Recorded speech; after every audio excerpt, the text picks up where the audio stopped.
Hello guys, இந்த வீடியோவில் நம்ம எதை பற்றி பார்க்க போகிறோம்னா சசிகலா வந்து பார்த்திங்கன்னா ஓபிஎஸ்ஸே வேண்டாவே வேண்டாம் அப்படின்ற மாதிரி சொல்கிறாங்க.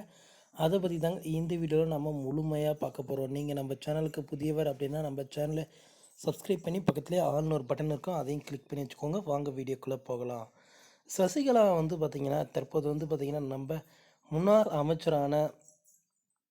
அமைச்சரான நம்ம ஓபிஎஸ் ப்ளஸ் வந்து பார்த்திங்கன்னா ஓபிஎஸ் பக்கம் போகவே கூடாது அப்படின்ற மாதிரி சொல்கிறாங்க. அதாவது வந்து பார்த்திங்கன்னா ஓபிஎஸ்ஸால் தான் இந்த நிலைமைக்கு நம்ம ஆளாகணும்.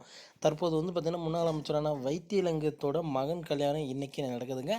இதுக்கு வந்து பார்த்திங்கன்னா ஓபிஎஸ், அதுக்கப்புறம் வந்து சசிகலா, டிடிவி தினகரன் இவர்கள்லாம் வந்து பார்த்திங்கன்னா அழைப்புதல் கொடுத்துருந்தாங்க.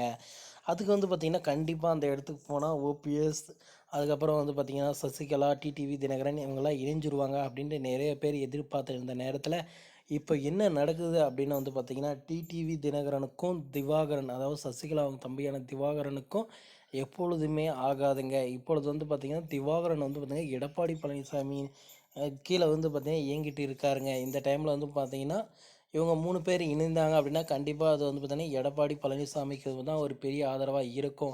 ஏன்னா முக்கிய ஆதரவாளர்கள் எல்லாருமே வந்து பார்த்திங்கன்னா எடப்பாடி பழனிசாமி பக்கம் போகிறதுக்கான வாய்ப்புகள் கூட இருக்குங்க. இதனால் இந்த ப்ரோக்ராமுக்கு போகிறது வந்து பார்த்திங்கன்னா தவிர்த்திருக்காங்க. இதனால் வந்து பார்த்திங்கன்னா இனி எடப்பாடி பழனிசாமி தான் வந்து பார்த்திங்கன்னா அதிமுகவின் பொதுச் செயலாளராக இருக்கிறதுனால வந்து பார்த்திங்கன்னா ஜெயிலுக்கு போயிட்டு வந்த பிறகு வந்து பார்த்திங்கன்னா சசிகலா அம்மையார் அந்த பதவியை நம்ம தக்க வச்சுக்கலாம் சின்னம்மா அப்படின்ற மாதிரி போய் உட்காந்துடலான்னு நினச்சாங்க. பட் ஆனால் அது முடியாத காரணத்தால் வந்து பார்த்திங்கன்னா மீண்டும் எடப்பாடி பழனிசாமி கீழே போய் தான் வேலை செய்கிற மாதிரி இருக்குங்க. அதனால் எடப்பாடி பழனிசாமியிடம் போய் எப்படி அவர்கிட்ட அணுகி எப்படி பொதுச் செயலாளர் ஆக போகிறாரா, இல்லை என்ன நடக்க போகுதுன்னு பொறுத்திருந்து தான் பார்க்கலாம். ஏன்னா சசிகலா இனிமேல் வந்து பார்த்திங்கன்னா ஓபிஎஸ் பக்கம் போகிறதுக்கான வாய்ப்புகள் இல்லாத அளவுக்கு ஆயிடுச்சுங்க. இனிமேல் வந்து பார்த்திங்கன்னா சசிகலா கண்டிப்பாக வந்து பார்த்திங்கன்னா ஓபிஎஸ் பக்கம் போகாமல் இபிஎஸ் பக்கம் போனாங்க அப்படின்னா கண்டிப்பாக வந்து பார்த்திங்கன்னா மிகவும் ஒரு பெரிய ஆதரவு கிடைக்குங்க. ஏன்னா சின்னம்மா அந்த பக்கம் போனாங்கன்னா கண்டிப்பாக எடப்பாடி பழனிசாமி வந்து பார்த்திங்கன்னா 2026 தேர்தலில் வந்து பார்த்திங்கன்னா வெற்றி பெறத்துக்கு அதிக வாய்ப்புகள் இருக்குங்க. அரசியல் சார்ந்த எந்த ஒரு தகவல்களாக இருந்தாலும் உங்களுக்கு வேண்டும் அப்படின்னா நம்ம சேனலை சப்ஸ்கிரைப் பண்ணி வச்சுக்கோங்க. அப்போ தான் நான் போடக்கூடிய ஒவ்வொரு வீடியோவும் உங்கள் மொபைலுக்கு நோட்டிஃபிகேஷனில் வந்து நிற்குங்க. தேங்க்யூ.